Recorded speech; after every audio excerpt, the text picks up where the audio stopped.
Phil C in the house. How do I get on staff? We will talk about how do you get on staff? How do I get on staff? Easy answer. You don't.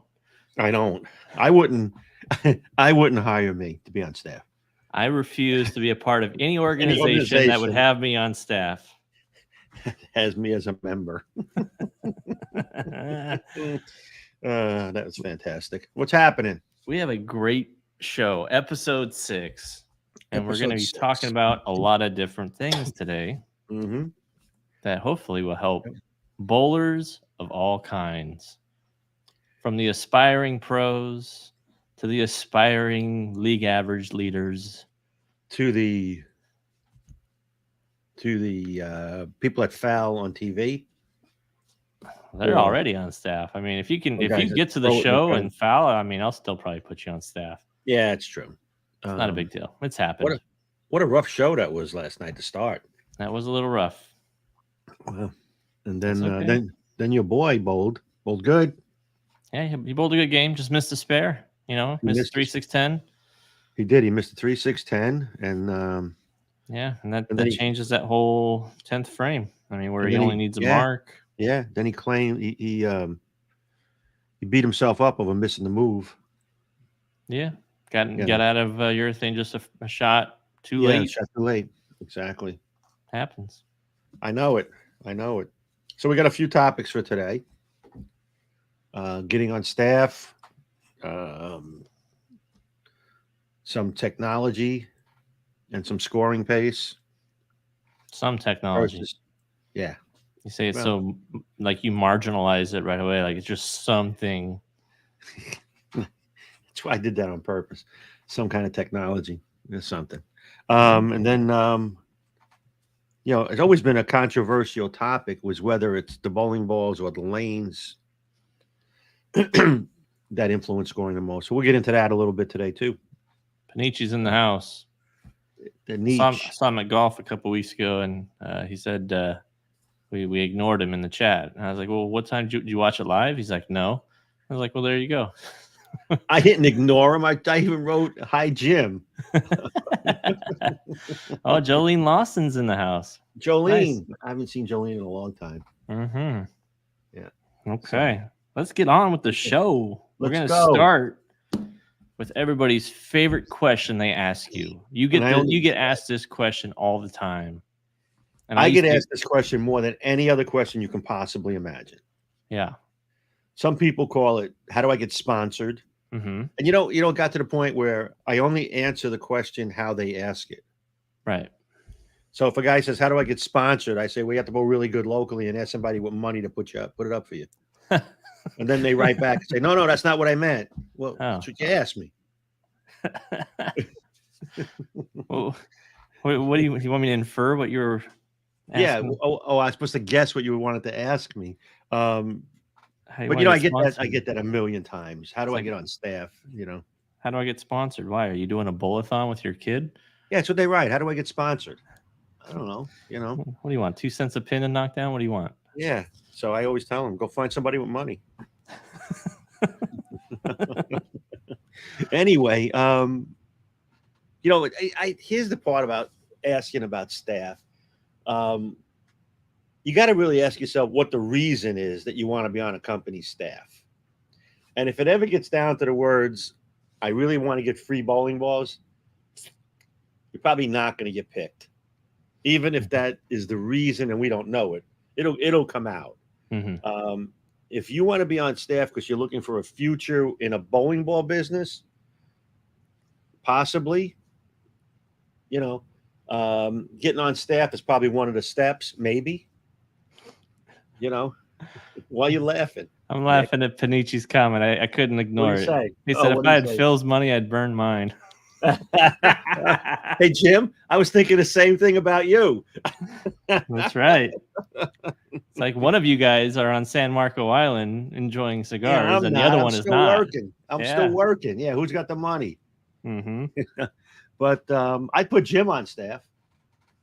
In a minute. Anyway, you got to think about the reason that you want to be on staff. Yeah. You know, I had a guy send an email in last week or the week before, and it said that he wanted to be on staff. And then I just wrote back and said, you know, what equipment you currently throw? No, he said he currently throws Roto Grip and Storm. Yeah.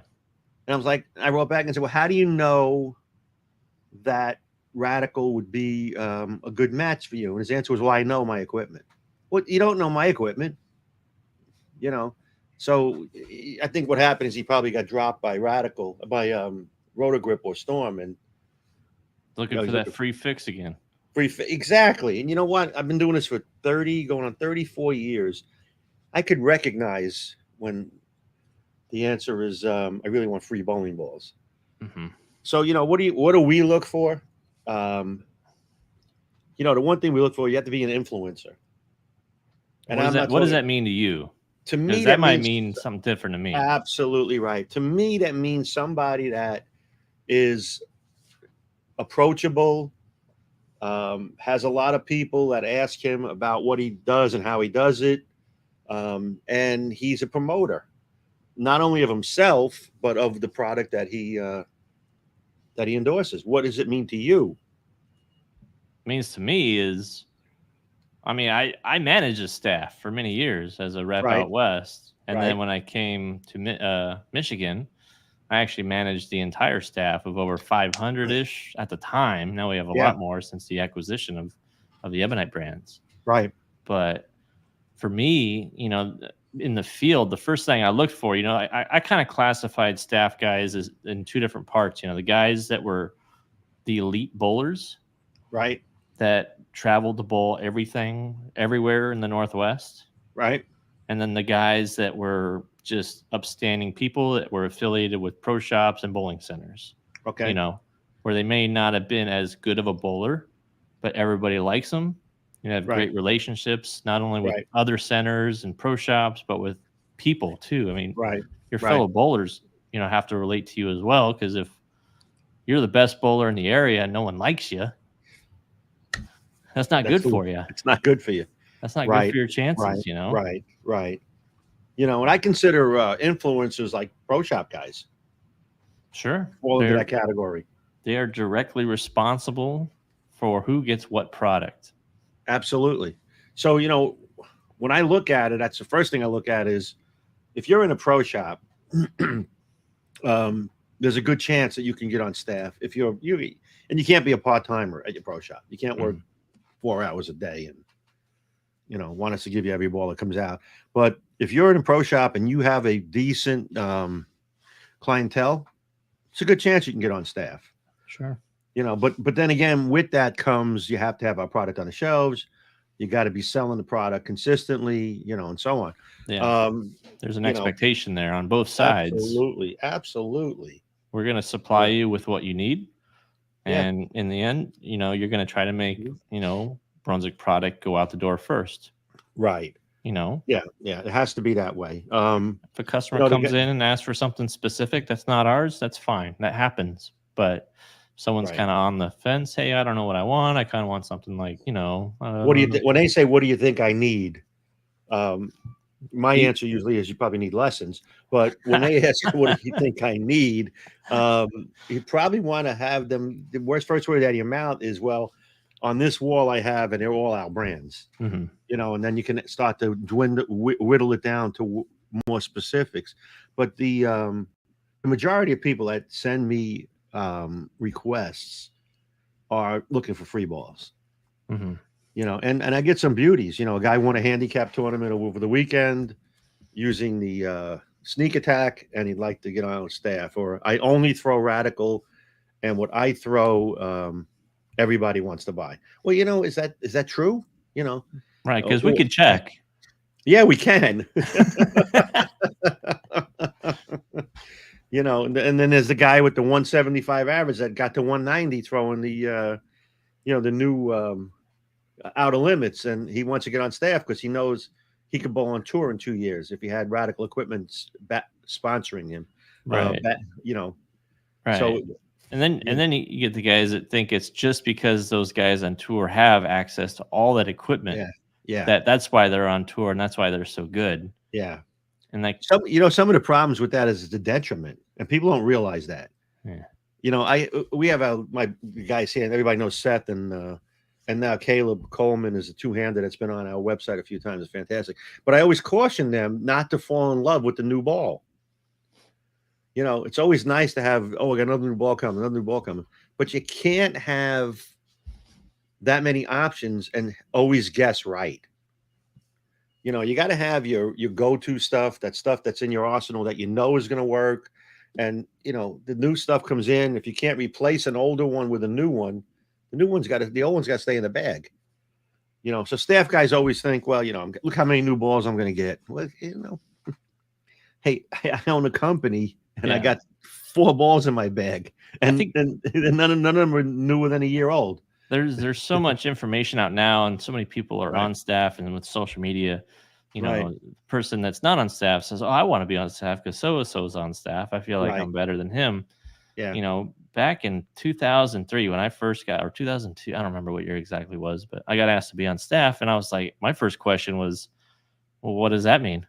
Yeah. Yeah. What does that mean? What does that mean? Right.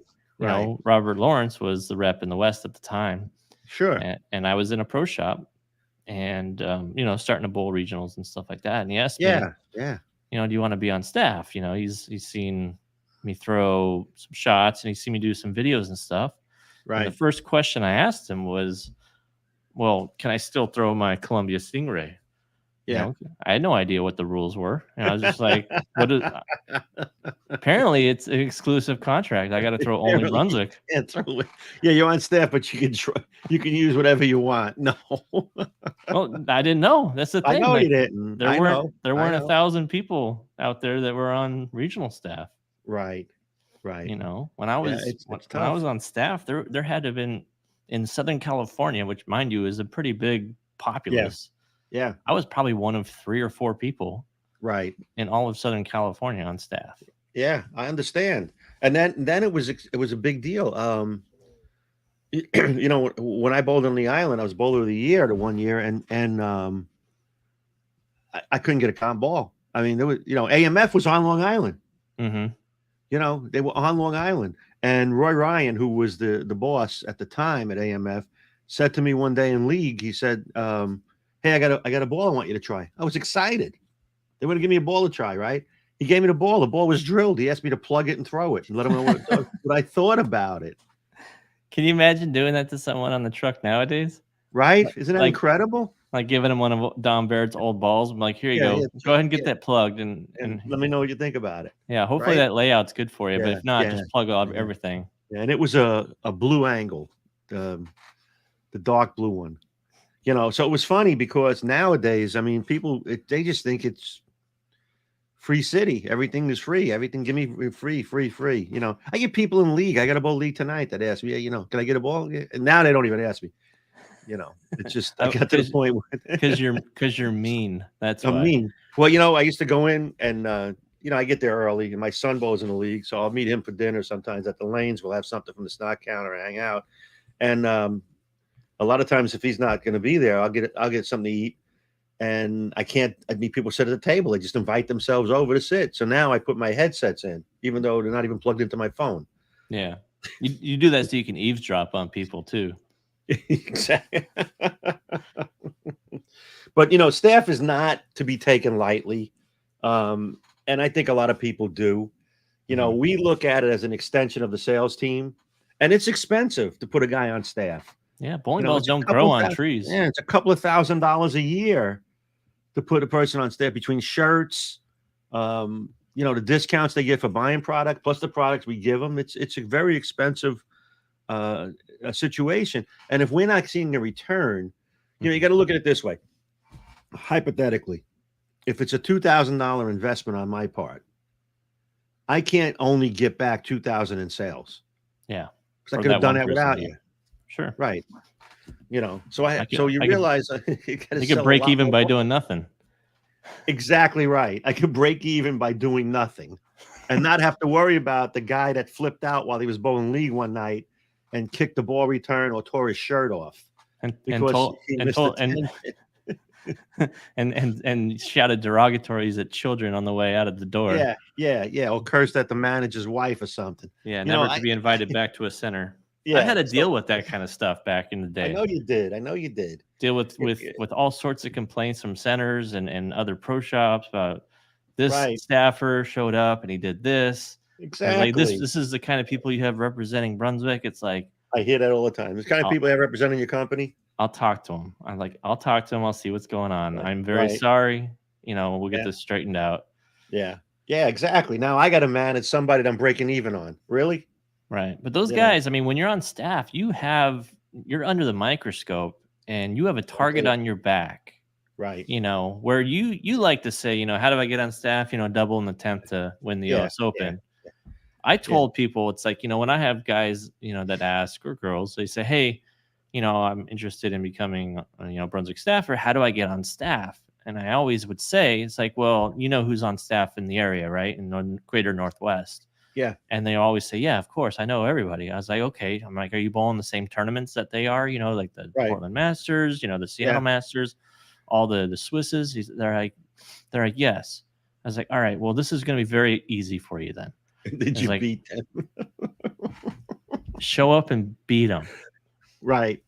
Otherwise, there's a reason those guys are on staff is because they're going to be bowling in contention every weekend. Or the worst is when they say, oh, I don't bowl those tournaments. Oh, I got stuff going on. I can't. Well, it's like, well, if you're not going to go out and compete and I'm signing you as a bowler. Yeah. What good is it? What? You're just going to bowl your 3 games a week in league and and influence staff? the 2 guys on your team. That's the other thing. Like if you're bowling league and nobody else on your team is throwing our products, right? Red flag. Absolutely right. Unless they're on other staff, I get it. Like you might be bowling with another superstar. I agree with you. And it's just so bad right now. People saying, hey, I had 17 300 games last week.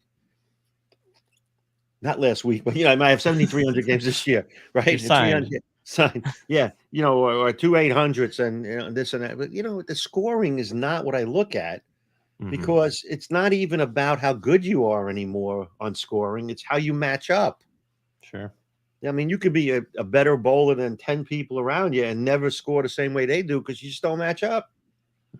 You don't have the tricks. You don't have those Cardinelli tricks with the hand. You got to have the tricks. You got to have tricks. You got to have and it's not how many balls. I mean, trust me, the worst thing in the world, and when I bowled, it was even worse. If I had to put 4 balls on the sheet, I ain't cashing. Yeah. I mean, looking back, some of my best scoring was 3 or less. If I'm bowling an 8-game block, 3 balls. Right. Usually one ball to get me through game 1, 1.5. Yeah. And then 2 to do most of the work. And then when they start to burn, ball 3. And if I got, like you said, if I'm filling up my sheet complete, forget it. I'm done. I'm done. I'm just going to find a nice meal afterwards. I bowled a regional one time with Wayne Webb. We were buddies real close and both together. We're standing on line, check in after, the cash. You got to get the ball checked. And I had 1 ball. Mm-hmm. And Wayne's talking to a guy on the side, and the guy's checking in 8 balls or 10 balls, weigh him in. And Wayne said to the guy, "What place did you finish?" And the guy said 23rd. He said, "He finished 6th. He's got 1 ball." And I said, "Wayne, what are you picking on a guy for?" Playing head games. Yeah, I checked in a nuke. That was it. It was all I had. But nowadays it's everything about balls, and that's why people want to get on staff because they think the next new ball is the answer to them becoming a better bowler, or you're a golfer. People buy drivers every year. And every year people buy a driver. 10 more yards, 15 more yards. If I buy a driver every year, I'd hit 15 more yards further into the woods. That's all it would be. And I have less chance of finding a ball. So I'm out the $400 for the driver and the $3 for the ball. Yeah. I'm still hitting my my Epic Flash, by the way, which is a 2017 model, I believe. Oh, God forbid you should hit something old. That is old. It's not old. There's been it is 7 years. That's true. You're right. That is old. There's been 4 different drivers since I understand. But it's the same thing with bowling balls. Not every bowling ball is going to be perfect for you on your league night. So absolutely not. And reviewing all these new bowling balls, I'm seeing balls that are difficult for me to match up to. You know, there's only so many tricks I can do to get a ball to do right.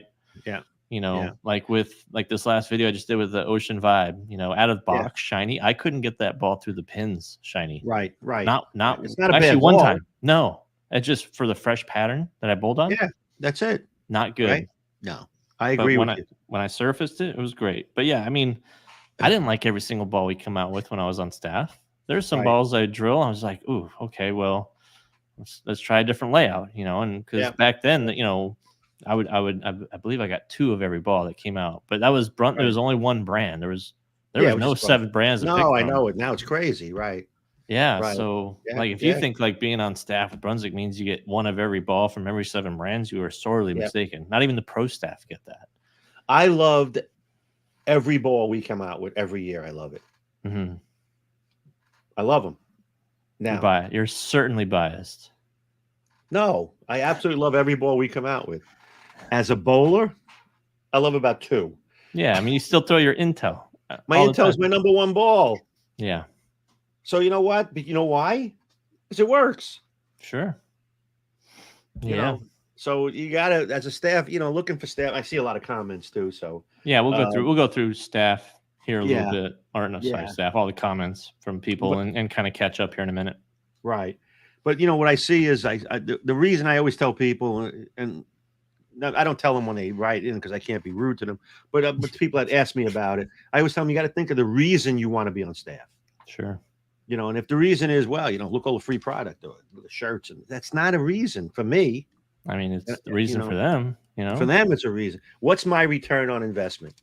If I give you 10 balls this year and 5 shirts, what do I get back? Yeah. With someone in a pro shop, it's easy to quantify because absolutely. You look at their distributor purchases, what they're actually buying. Very simple. Very easy to programs, and you know, it's easy. But when you tell well, you know, people throw what I buy. You know, I got to tell you a funny story about that, and then we'll move on. So this is back in the track days. It's really funny. And still the track days, by the way. Well, my track days. And we had just come out with the Triton Elite. Great ball, by the way. It was a great ball. So we had done some seminars, you know, going around visiting shops and everything. And this guy calls me up from the military base. And he says, can I get, not 1, can I get 4 of those Triton Elites? I said, 4 of them. He goes, man, whatever I throw, people have to have. I'm like, well, that's fantastic. Because you need 4. He goes, absolutely. I get 4 of them. I'll sell. You wouldn't believe how many balls we'll sell. He says, everybody throws whatever or buys whatever I throw. I said, well, give me your address. So he says, you really going to send me the 4 balls? Yeah, give me the address. He gives me the address. I go, listen, before you hang up, you know what them flamethrowers you guys have? Go on. If you sent me one of them, everybody on my block would want to have one. Yeah. So he says, I guess you're not sending me those balls, right? I go, yeah, you got it. You know, yeah, I could really go for some military grade night vision goggles. What can you do for me? What can you do for me? You know, if I really want to wear them, everybody's gonna have them in my neighborhood. Yeah, our neighborhood hide and go seek games at night are going to be unfair, and they're going to have to buy them. Yeah, I told them, you got them flamethrowers you guys have. Anyway, all right, we're going to take some questions and comments, and there's been a lot of people chiming in, and that's great. We're going to get to as many as we can and go through them. So first one, David Conover. No one is on Brunswick staff in my area. How do we get a demo day? Only Storm and Motive staff around here. So, you know, just because the shop is not a Storm or Motive, or I'm sorry, is not a Brunswick affiliated shop, doesn't mean they can't get, you know, some demo balls or some demo products. I know that for a while there, we were shipping those kits to different shops. I'm not sure if we're still doing it. But the best thing is to just ask your local pro shops, even if they're not affiliated with us, to see if it's possible and talk to their product specialist.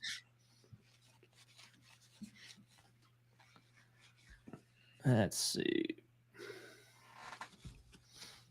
Here we go. And here's a good example of people, you know, I manage a center at night and currently in the works to take over the pro shop. I've put at least 24 radical balls in people's hands this season just by my advice. Christopher, we thank you. That was it. No, we appreciate it. And that's what it takes. You got to have somebody at the place with the people. And you have to have what I call a control over the audience, sort of a confined audience. You know, they come to your center, they come to your pro shop, they're captive. It's a captive audience.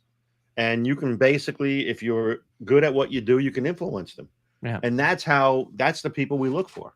And if you do it long enough, we're going to take notice. Oh, absolutely. You know, if you just jump in and you say, oh, you know, I just took this role. Yeah. You know, what can you do for me? It's like, well, you know, let me know. It's like, one of my favorites is the emails you get where the guy just copied and pastes and then forgot to take the part about at the end. Said, I love Rotogrip balls.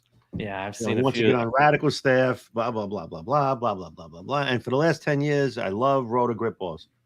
And then I write back and said, you sent your email to me. I think you had the wrong company. Whoops. Whoops. Yeah, exactly. Yeah, that's a blanket email that's sent out. I mean, at least you could have done is blind copied everybody. And the best part about it is he sends it to you guys at the office too. So you got 7 of them or 6 of them, and I got the other one. And we don't compare it. They think we don't talk. So. All right. Let's see. Going through, make it up in volume. Yeah. Here we go. Somebody's got radioactive night vision goggles. Who does? Somebody does? Yeah. Wing Racer. I have a set of military night vision goggles for you. Only problem is from 1980s. You can't legally throw them in the trash. They're radioactive. Beautiful. Yeah, Rob says the best staffers are out on the lanes talking to people and putting equipment in bowlers' hands. Anyone that can shoot 300 these days. Can you help a guy who averages 120 to shoot his first 200? Yeah, that's the one. You know, and for a while back when we first started Radical, we were catering to the 185 to 190 bowler because if he bowled good, everybody noticed that, and all of his friends noticed it. And here's the interesting part about that, and then we'll move on. I call them 5%ers. The 5%ers are the guys that are 220 and better, or even more than that nowadays. They're either on staff or they get free balls. And they talk to themselves. They hang out together and they socialize together, and no one breaks into that little circle. So all they're doing is comparing how many free balls they got with each other. The 185 bowler who gets nothing goes and buys a ball that the pro shop guy talked him into buying, maybe the best. He goes out on the lane, shoots 700. Every person that he knows about that 700 because it was his first one or it's one of few. And those people ask him, and here's the other part, that ball must be good because he is not that good a bowler, so it must be the ball. Could be the guy is a good bowler. He just, doesn't bowl as good as the 220, 230 bowlers, but he gets a ball in his hand, shoots 700, everybody knows about it. And that's how you sell more balls. Got another question from Tyler here. As much as I'd love to be on staff, I don't think I'm good enough. Humble, okay. Despite that, my buddy, who's Brunswick staff, said both my brother and I could probably get advisory staff, but I don't know who to talk to and how to do that. Tyler, talk to your friend's product specialist if they'll give you the contact, and go from there. That's the best way I could tell you. If they, obviously you have a friend that's on staff, so he can kind of help vouch, but there's a limited amount of spots out there. That's the bottom line. And if the area is already saturated with a lot of staffers, it might be a little harder. So, but talk to your guy about talking to the product specialist and see about if there is maybe an opportunity there for you or not. Hey, the guy with the radioactive glasses wants to trade me the radioactive night vision glasses for an Outer Limits. Just what you need. That's what I need, a radioactive night vision glasses. Just what you need. All right. We got a lot of comments here. Here's one from our guy, Gary Langoy. Langoy? I can never say his name right. I just call him Gare Bear. House of Pain has a lot of purple hammers. I'll tell you what. I was obviously the first one to throw a purple hammer there, when nobody was throwing urethane. And Right. I went on a string where I said, I'm not going to drill another ball on Thursday until I don't shoot over 700 with the purple hammer. Right. I didn't drill a ball for almost 3 months. Yeah, that's perfect, right? In this last season, there's probably Yeah. like 6 or 7 guys in the league. And mind you, there's only 30 people in the league. It's a Yeah. six lane center that are throwing purple hammers. So there's Right. a lot of purple going down the lane. So did you ask about getting on staff? I put in an email to the hammer rep in my area. And he said no. I haven't heard back. Yeah. You know how that is. So yeah. All right. Anyway, let's move on a little, huh? We're gonna move on a little bit. There's still a lot of questions in there about staff and all that. And I'll try to get to those after the show. Try to get to a lot. We want to switch it up, and we actually have kind of a special presentation. Everyone's going to get kind of the feeling of being in a pro shop seminar here, and we're going to tackle the topic of HyperKinetic22 technology, how it came about, and where we're at with it, and why it came about. Mm-hmm. So just to give it a little lead in, sort of, cover stocks over the years, he started out with a rubber ball. Obviously, we all know about that.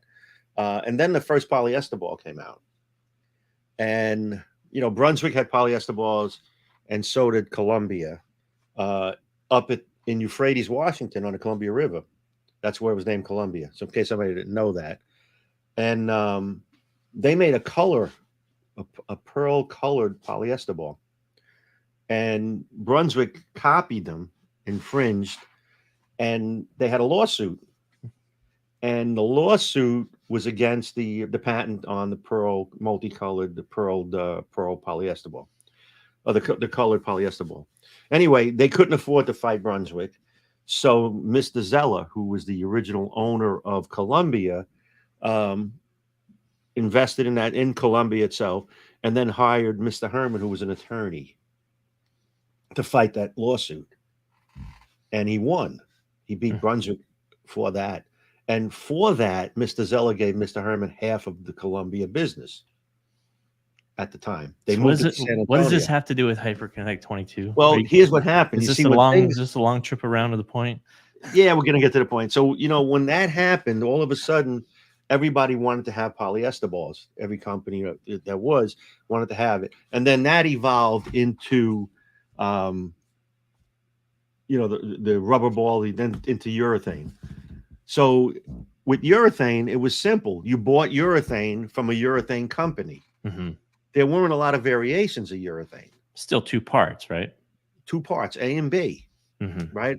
And it wasn't that much of a difference, company to company.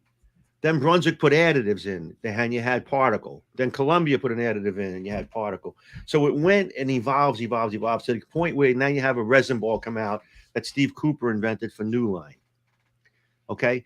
Now, again, it was a commodity. It was not chemistry as we know it today. It was, you bought this resin and you put it with a polyol and an isocyanate together, and you ended up with a reactive resin bowling ball.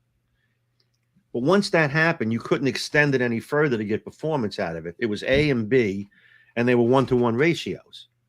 So your performance got pretty much the same across the board once they all figured it out. The companies that have chemists had advantages and still do. Now, not all companies have chemists. And usually you find something, the point I was making with the polyester, I'll get back to in a second. But the point is, when you start looking for something, there's a chance you're going to find something else. Right. In the case of Columbia with the polyester ball, they found the bleeder by mistake.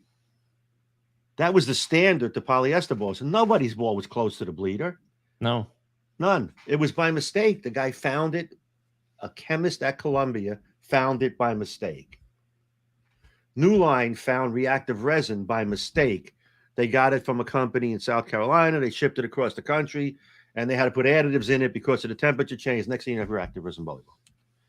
So when you look at the things like the purple hammer, okay, that's a chemist that found that.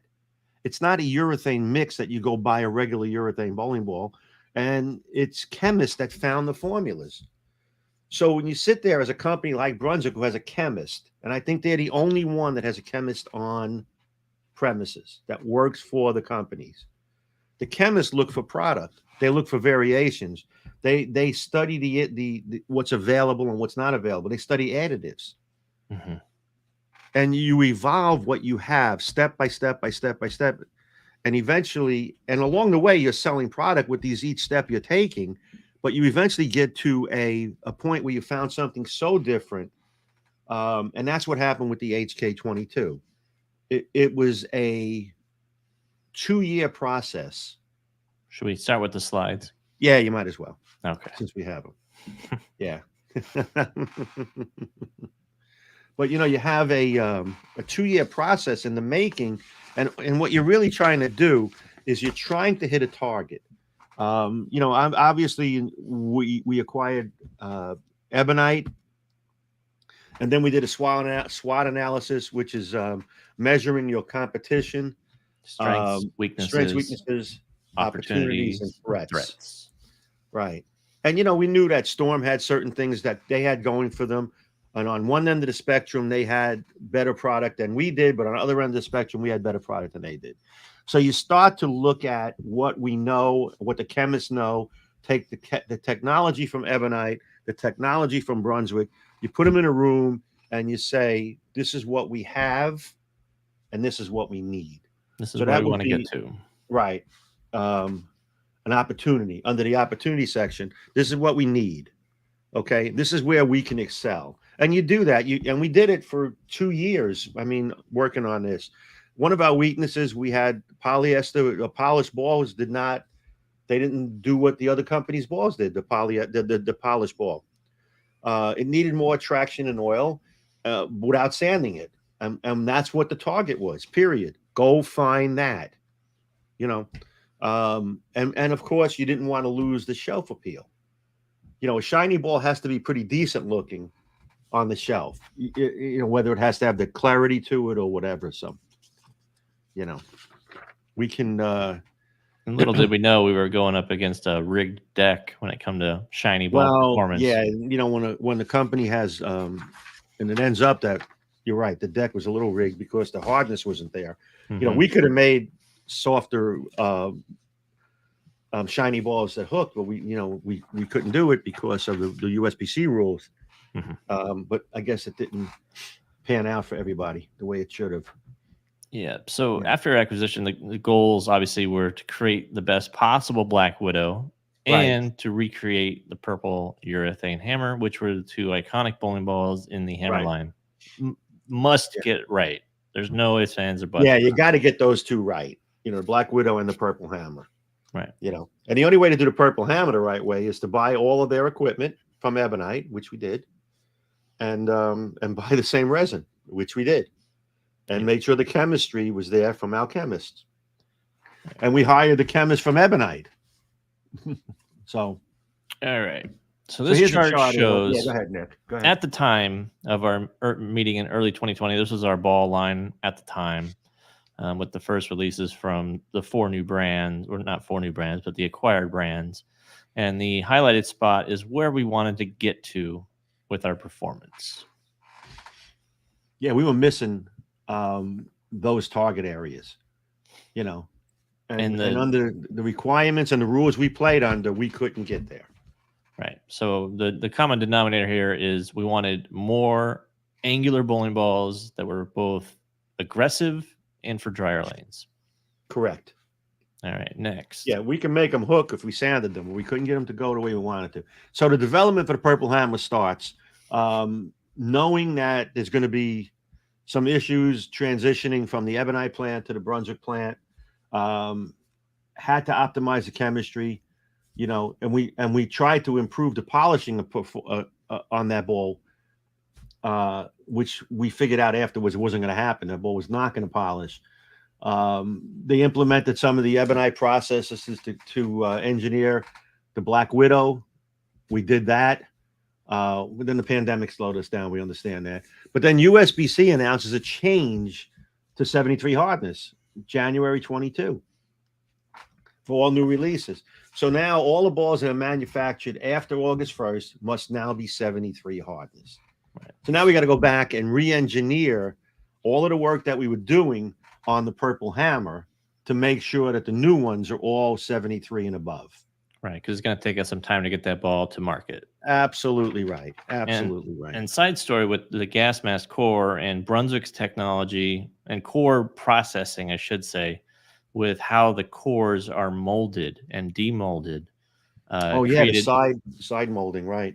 Yeah, so Brunswick molding was always top bottom, where ebonite molding was side to side. So when you demold something from top bottom, the widest part of the ball has to be somewhere in the midsection. You can't have anything protruding out wide down below. Yeah. Otherwise, you won't be able to get it out of the mold. It'll be stuck in there. So with the gas mask core, the only way to make that is to demold it side to side, like Ebonite was doing in their facility. And that's something that we had never done, to my knowledge. So that's an interesting fact there. We weren't physically able to make a gas mask core until we, obviously acquired the technology and the processes to do it. Right. So once we get that developed, that, and now we have a new technology, we can make any shape core we want, because you start taking them outside to side, you could make any asymmetrical ball of any dimension, any shape, not a problem. But the biggest thing was to get the Purple Hammer right. And that was the biggest key, So let me flip my page over here. So in March, we realized that we're not going to get a polished version of the Purple Hammer. Mm-hmm.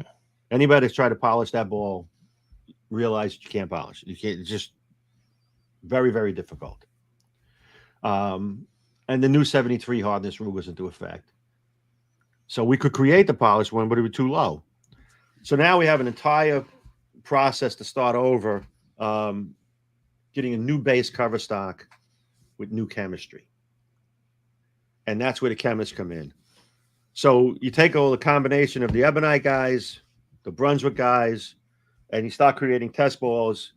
And actually what they did was at 16, they had two new bases to go off of, but they had 16 test balls between April and the end of June to try to get this right. 16 different variations, different hardness, different absorption, different cores.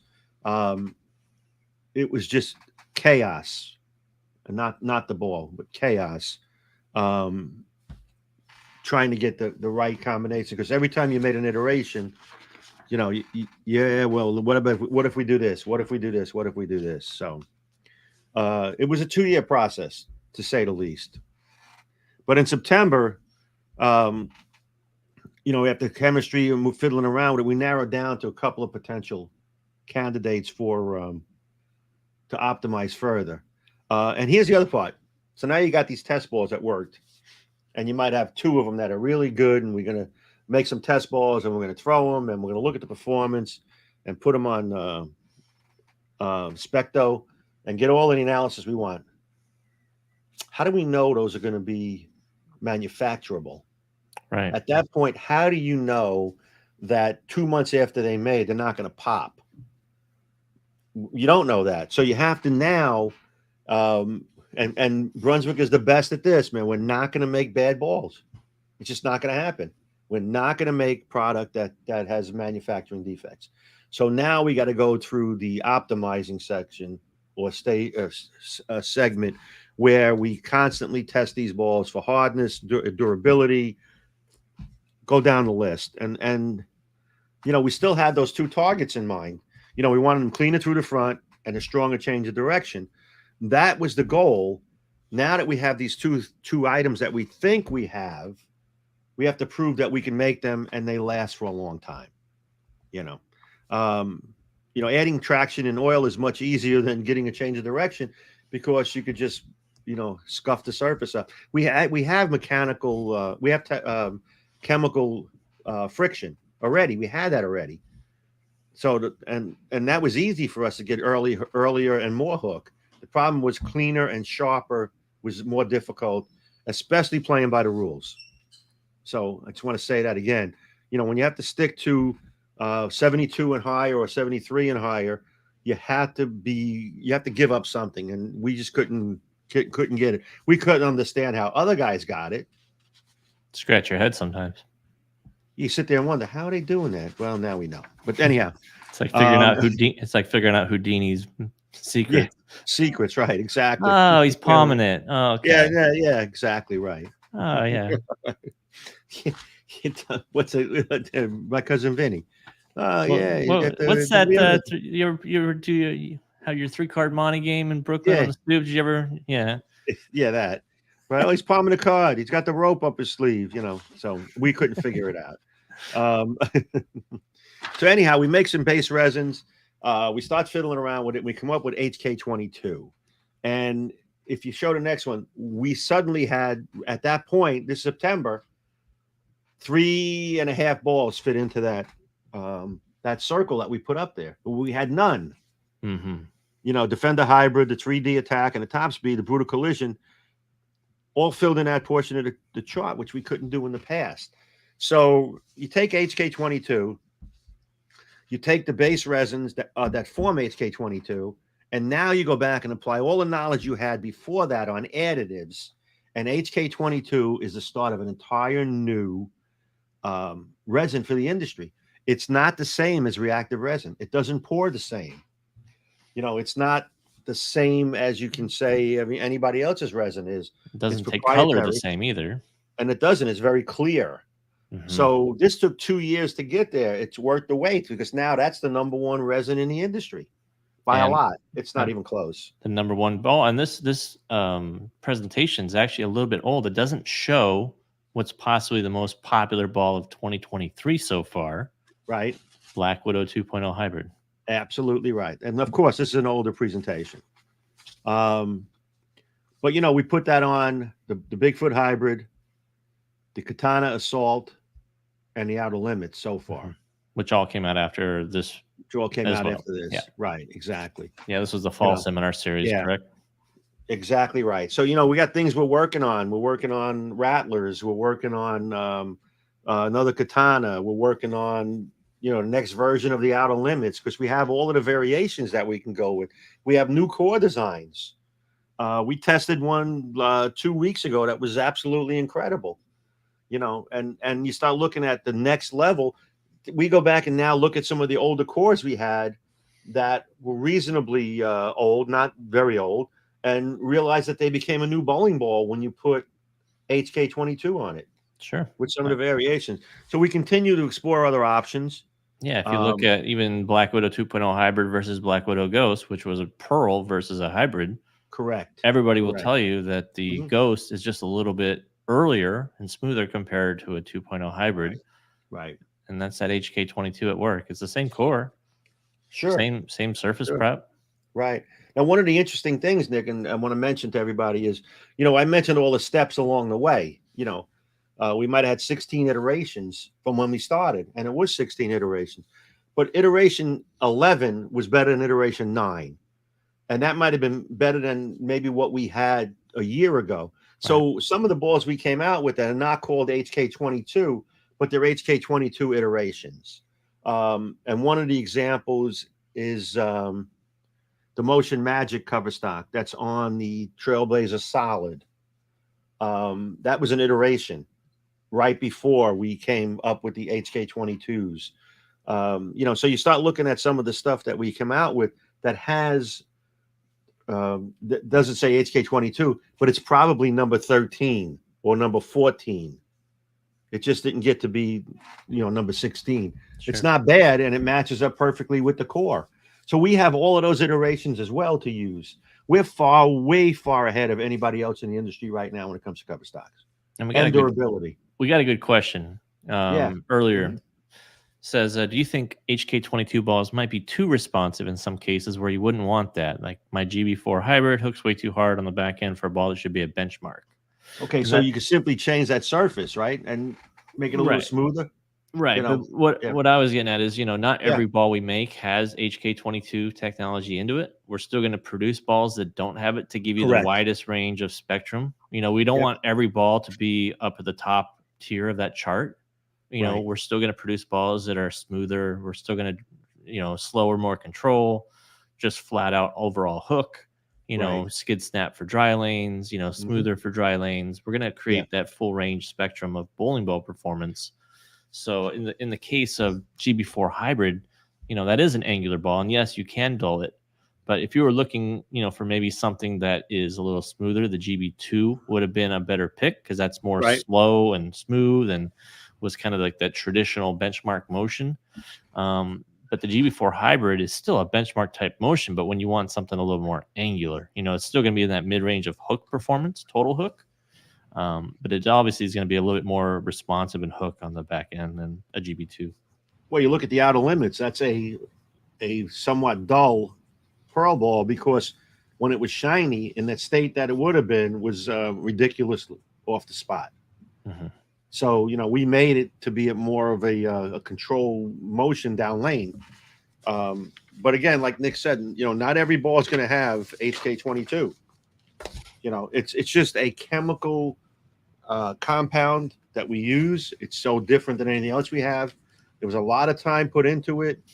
We have more shelf appeal. It's more aggressive off the spot. It's cleaner. It looks good. And it's 2 years worth of technology. And it's just the start of the new base technologies that we have.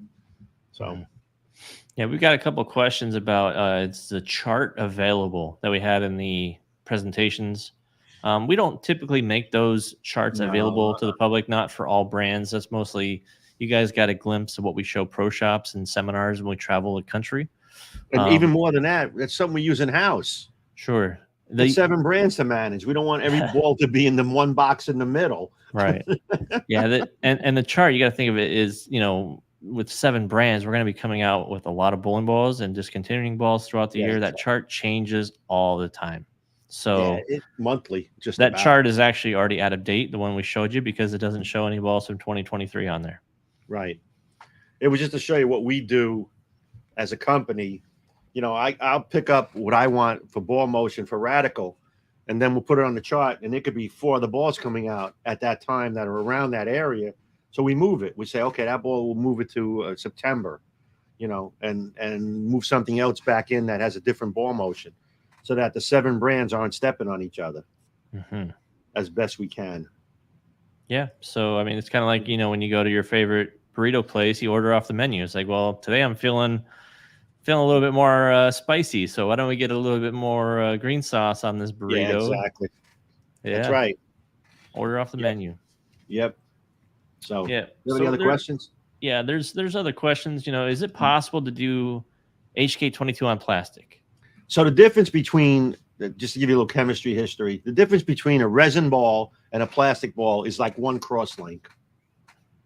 That's all it is. It's a cross link in the chemistry,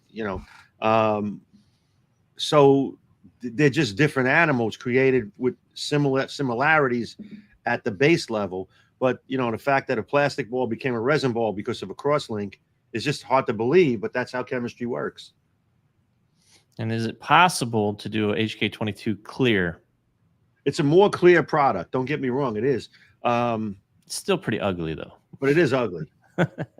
Yeah. I mean, it's the less ugly of the uglies. Eb and I did optics back in the day, I think late 90s, early 2000s, and they were kind of like a amber-ish color. Yeah. And that was pretty clear. They're worse now. Yeah, they're probably completely brown now. They're not very good. It's not crystal clear where it's like, a block of ice or anything like that. But no, probably not.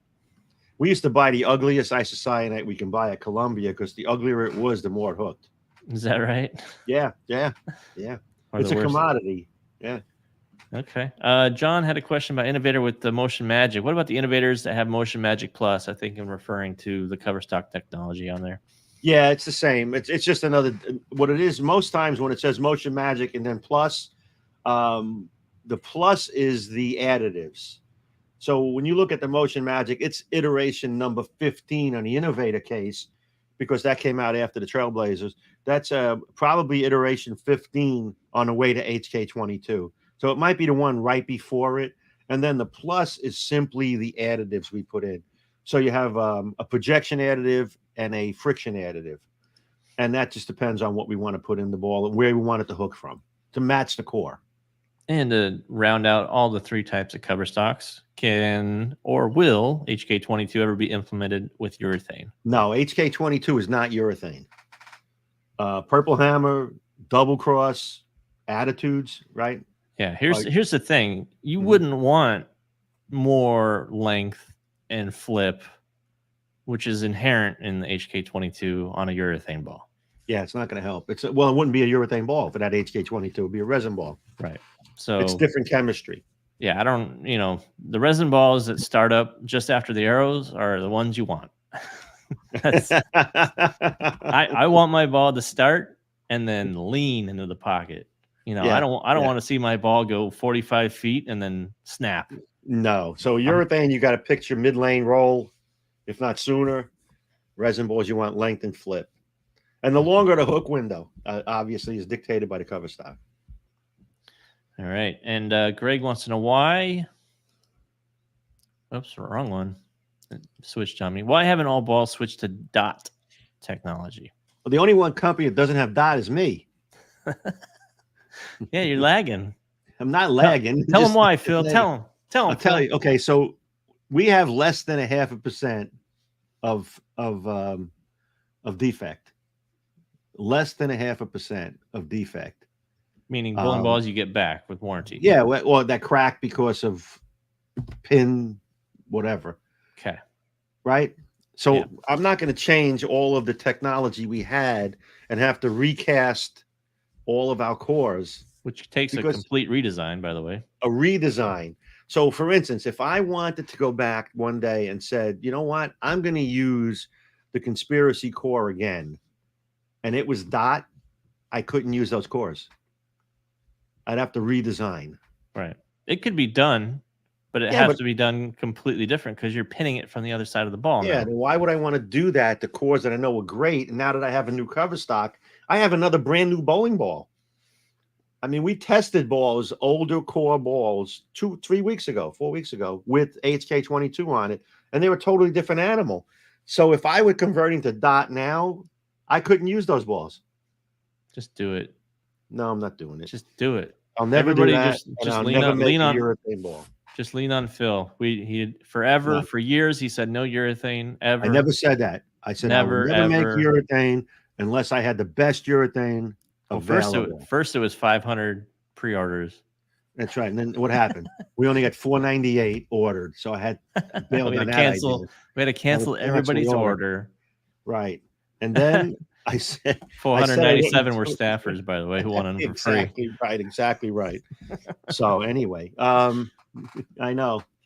Anyway, you want to keep going, or you want? Yeah, let's keep going. Let's keep going. So we got a bunch of questions. Obviously, that was about HK22, but we're actually going to move on to our final topic here for probably about another 10 minutes or so. Oh, that's perfect. So this is the one I get. This has had to be since the 80s. I've heard this thing. That is it. The scoring pace gone up, changed because of bowling ball technology or lane patterns, soft lane conditions, softer lane conditions. Mm-hmm. And for years I said, and still do, that it's not the bowling balls, it's the pattern you bowl on. I blame lane machines. Lane machine technology, absolutely. They put down a pattern, they paint it on the lane. It's the same week after week, lane to lane. There's no variation. So the lane machines got really good. But here's the thing I say, and Nick and I talked about this a little earlier. Everybody leaves their house to go to nationals, and they take the bowling balls that they have, excuse me, and they go to nationals with them, and they bowl bad. Then worse than they would at home. Bowl bad. Yeah, but worse than they would at home. Mm-hmm. Okay. What caused that? Or did they all forget their bowling balls at home and go, oh, I went to a bowling tournament. What did I forget? I forgot my bowling balls. And they had to buy all new bowling balls, and that's why it didn't work. The same balls they use at home average 220 with, not averaging 180. Mm-hmm. What's the difference? In that case, it's what you're bowling on. Sure. I mean, as soon as you flatten a pattern, you can change the scoring pace. Absolutely right. Absolutely right. The lane man, the lane person. Sorry, we're in 2023 here. The lane person is kind of in control of your fate to the extent. Yeah, There's been always thank talks. the lane man. Always thank the lane man.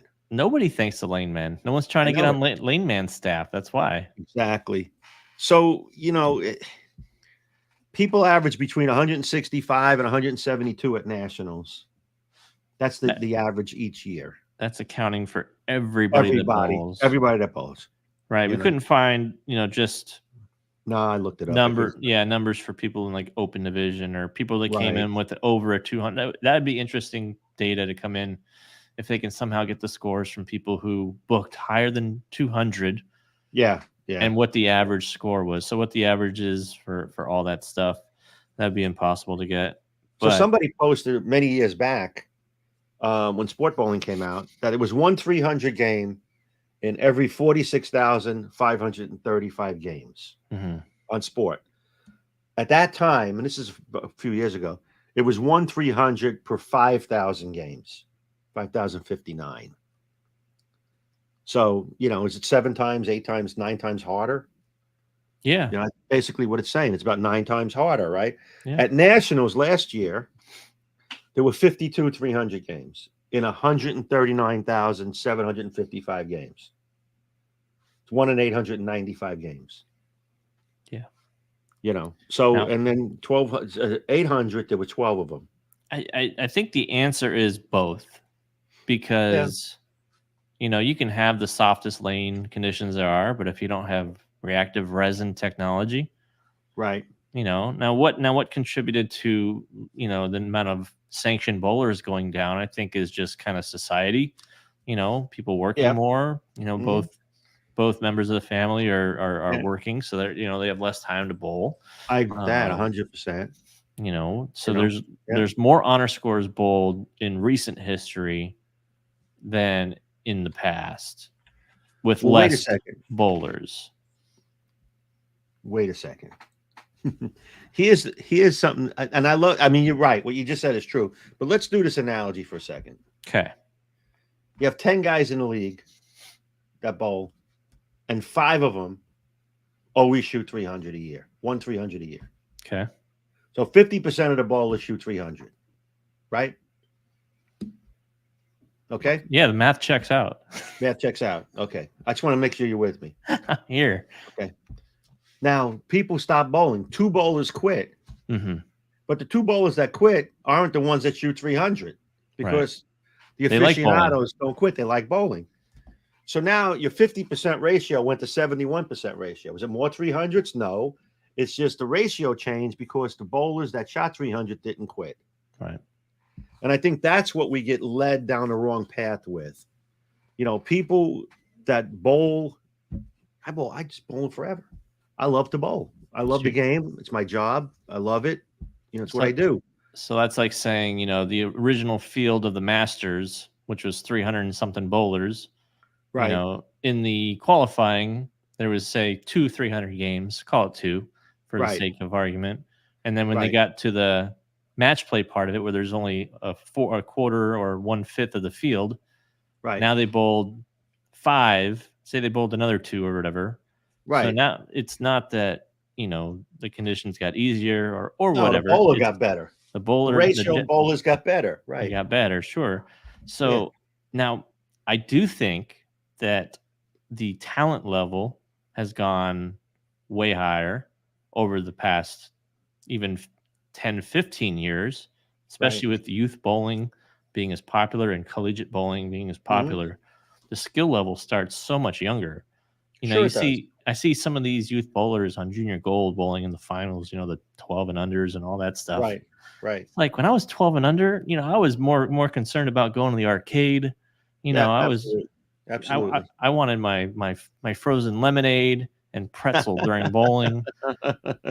I wasn't out there thinking like, hey, I want to get scholarships and bowl collegiately at age 10 or 12. Right. I had no idea what I was doing. The bowling ball was bigger than me. Exactly. And that's part of it because you have the youth programs. I never had a youth program when I was a kid. We didn't have a bowling center. Yeah. We had a great youth program in ours. None. We had none. Right. Matter of fact, where I lived, when it became 6 o'clock on a Sunday evening, no kids were allowed in the bowling center on any evening. Right. They had to be out of the bowling center by 6 o'clock. Now, Lynn makes a point here. The talent level is up because ball technology is up. Do you think the 12-year-olds, back when I was 12, I had urethane and plastic to choose from. Do you think if I had resin at age 10, I would be better? I'm going to go back to the first part of that. The talent level is up because the ball. Let me tell you, in 1985, they came out with a rule. The system of bowling came out with a rule of, I think it was 85 or 88, the short oil rule. They said you can oil 24 feet. You can oil it 24 feet, and you had to have 3 units outside. Or you had to go, or longer than that, it'd be 32 feet, and then it had to be gutter to gutter. So everybody went to short oil with 3 units outside, and guess what ball became very popular because of that? Tell me. The Excalibur. It didn't work on the longer oil pattern. It only worked on the short oil pattern. So that pattern made that ball popular and usable. It didn't work on any amount of oil whatsoever. You had to have dry and you had to have quick dry. So the lane condition dictated how the product was going to work. We build balls to accommodate the environment. The environment doesn't change because of the balls we build. People say they put more oil down because the balls are too strong. If you put no oil down, we wouldn't sell those balls. Nobody could use them. Think about it. Nobody could use them. If they used 10 units, 15 units of oil total across the whole lane, however they want to ratio it, we could not make those balls to sell. We couldn't be able to sell them. We'd be selling a lot of Spies. That's it. I once talked to a chemist. He told me, why do you think tires are black? Because they last longer. No, the carbon is in it that makes them more grippy. Carbon black, because the asphalt, the roads, it matches. If they change the asphalt, guess what? They would change the tires. Well, tires were originally white. I didn't know that. Right. And the lifespan of the white rubber, the vulcanized rubber, was not as long lasting as when they added whatever it made to be black. Well, it's carbon black. Is what it is. The carbon, whatever the additive was, the HK22 of the time. Yeah. But if they change the streets, if tomorrow somebody said we're going to change every road in the country to a new material, guess what they would build? A new tire. Hey, look, I don't know about what fantasy land you're living in, but we can't even get potholes filled in the state of Michigan. Yeah. So I guess when people say that the scoring pace is higher because the kids at a younger age are bowling ball, if they were throwing the balls on 40 foot of oil, gutter to gutter, there wouldn't be a reactive resin ball in the world that would work. They'd all throw purple hammers, and they're all two-handers anyway. Well, that's the other part. Why did two-handers become so popular? Because it's an easier way to get more revs on the ball. Absolutely right. Because there's more friction to throw it to. Mm-hmm. If there was no friction to throw it to, you couldn't throw it 20 miles an hour and make that work. You had to have some friction somewhere. Dull the ball. So it's a little bit, everything has to do with part of it, but I think the balls are just a byproduct of the environment that's out there. Sure. The lane conditions, you don't even have to oil outside of 3-board, right? You don't have to oil. No, outside. No, there's no rule. There's no rule. 0. You could put 0 oil. 0, right. You don't have to oil outside of 3-board, right? No, but it could be outside of 10. Oh, wow. There's no rule. The dry can be as dry as you want it. That's all. We always say, it's whatever board's outside. It could be anywhere. You have to put any oil down. I'm all for walling up conditions. I'm all for letting people shoot as high as they want, have a great time bowling. Right. But just know that, going back to staff, it's like if everybody's shooting 300s and that's your only leg to stand on when you want to, on your resume, when you want to get on staff, well, if everybody's doing it, what sets you apart? It's got to be right. What sets you apart from that? Right. I agree with you. Yeah. Yeah. But, but people always say, well, the scores are too high. It's relative. They're not high enough. It's relative. If that's what you don't want to come and strike and then join a sport league. Well, here's the other thing. The perception, going to our name here, Yeah. is that there's more scores being shot nowadays. Right. Where my argument is, I don't think the scoring has gone up much in, say, the last 5 years or so. Right. Right. I think that people are more aware of it because of Yeah. social media. We're starting to post more. I agree with that. If you start Absolutely. seeing people shooting 300 day in, day out, Right. over the weekend, Right. we posted like 20 honor score videos across all the brands, something like Sure. that. You're gonna say, Right. oh, everybody shoots 300, everybody shoots 800. Lanes are easy. It's like, they're Right. not. I mean, I've shot roughly 20-ish 300s. Yeah. And I savor every one of them. It's not easy. No. I'm Yeah. not at the House of Pain. You know that. No, I do know that. You'd love to shoot 200 there. Oh, I'm going to stab you with this pencil. But but again, if I bowl there enough times, I'd probably figure out how to shoot 200.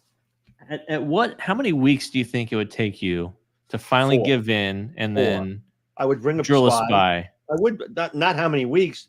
The next time I'm there. You're going to drill a spy the next time you're here? Yes, I am. But people have to understand that the environment dictates what we build. Mm-hmm. We don't build a ball and then hope they put enough oil down. They were putting 100 units of oil down in the lane to make the scores higher. We built balls that hooked at 100 units of oil. A buddy of mine years and years and years ago ran a rubber ball tournament. He found a warehouse in Manhattan that had 100 rubber balls. And I forget which ones they were. They might have been Manhattan rubbers at the time, I think. So he ran a tournament. You entered the tournament, you got the ball. Woo. You drilled it, and you had to use that ball in the tournament, right? So what did he do? He oiled them up for a rubber ball. Yeah. There were 3 800s and 4 300s. Because the ball worked. Well, it worked. Yeah. If he put the pattern out that he was bowling league on, that would be the spare ball. It'd be impossible. Yeah. Right. Plus, you'd have a lot of pin calls, a lot of out of ranges. Absolutely. So that the environment dictates what the balls are going to do. Jared Kong just said that pro shop stunk for weeks after drilling 100 rubber balls. Probably right. Nice. Exactly right. Yeah. Yeah. But I still have my Black Beauty rubber ball I use for spare ball. Little man ball. It wasn't the older one. It was probably built in the early 80s. Yeah. When they were finally done with building them. Right. But that ball I bowled a regional with because they were hooking so much at this center we were at. Sure. It was a short pattern and everything I had resin was just rolling forward. I couldn't throw it hard enough. Right. And I actually bowled the tournament with that ball. I mean, it kept me in the hunt, but I obviously didn't win. But given the right circumstances, that technology is still usable. Sure it is. And that's exactly what the point is. When people say to me, I want to get a new ball, what should I get? How do I know? What do you bowl on? How do you throw it? But, I'm trying to build balls that let you match up. Throw it just like Chris Barnes. Tell that story. Oh, my God. That is the funniest story. Oh, my God. I can't believe you guys are going to love this story. Be sure. Don't click off. You're going to love this story. So we're up in Canada doing seminars up there for a couple of days. And with the seminar came lessons, classroom, a fitting, and you got a ball. And then there was a little tournament at the end. So a guy pays his money and can't make it. So we said, just send your money. We'll send the money back. No. I want you to drill me the ball. I said, we can't drill you the ball without seeing your bowl. Well, my ball fits good. I'll send you my specs and, please. So send us a video of you throwing a ball. Maybe we can look at it and, make some help and make some suggestions. He said, I throw it like Chris Barnes. So I was like, I hear that every day. I throw it like Pete Weber. I throw it like Chris Barnes. Send me the video. So the next day he sends a video and I walk into the office and the video's up on the screen. And as I'm walking to the video, I go, man, he does throw it like Chris Barnes. From an angle. When I get in front of the video, it's incredible. I get in front of the video. He sent me a video of Chris Barnes. Like you didn't already know. Like I didn't know how Chris Barnes threw the ball, right? Yeah, so he throws just like Chris Barnes. What'd you do? He sent me a video of Chris Barnes. That's unbelievable. I throw it like Chris Barnes. Send me a video. Send me a video of Chris Barnes. Tell everybody real quick the story of move right or move left. Oh my God, that was it was what Rob was up with Ron Bragg, and we were up in Canada, and we put out 4 or 5 different lane conditions, and there was a lefty bowler, and he's on his first pair, and he can't hit the head pin, keep it on off the head pin. Everything's going crossover, and we had a translator. So Ron Bragg is standing next to me. I wish Ron was watching. He'd be hysterical laughing right now. He'd be crying right now. and the translator says, the guy wants to know what to do. I said, tell him to move to the right. So the guy takes his ball and he goes to the next pair of lanes. So Ron is saying, no. I said, shut up. Wait, we're not done. Because we had different oil patterns out. And 2 lanes away was a pattern that was tighter. So he goes to the next pair of lanes and he goes runaway Brooklyn again. He turns around looking at us. I said to the girl, tell him to move to the right.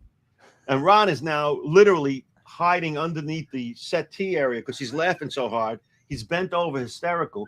And the guy moves over again. He goes crossover Brooklyn. And he looks at me and I go, tell him to move to the right. And he moves to the right again. He goes to the next pair and he strikes. He turns around and goes like this. Thanks, coach. You did it. Tell him to move to the right. That's fantastic. I love those stories. Those stories never get old, by the way. No, and Ron, every time we get together and we tell that story, we laugh so hard. And the guy had those shoes on. What was the name of the company? They were from California. They weren't Dexter's. They were a company, and I forget the name of. They had flames on the side of the shoes. Oh, Tonic. The Tonic. That's who it was. The Tonic, right? Mm-hmm. And he had a Tonic shoes on with these flames. So every year we go back and look for the guy with the flames on his shoes.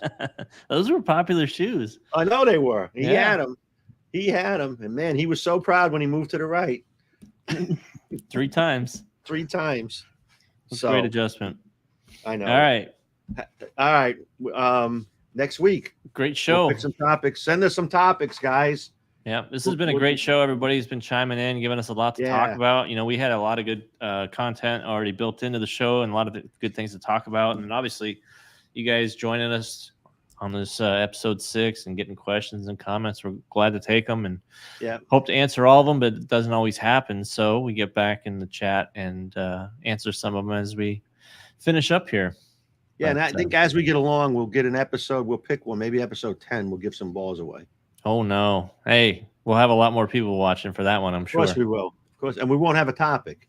We won't have a topic. We'll just have people looking at each other. Dude. It's like, well, we're going to give away some balls. We'll just stare at each other. That's it. Staring. So, we will do a blinking contest. First one that blinks has to draw the first number. All right. We'll see you guys. Maybe we'll see you next week. We'll be here. Yep. Hopefully you guys will. Hope to see everybody else for episode 7. The topics to be determined. Thanks, Nick. I'll see you. Yep. Bye.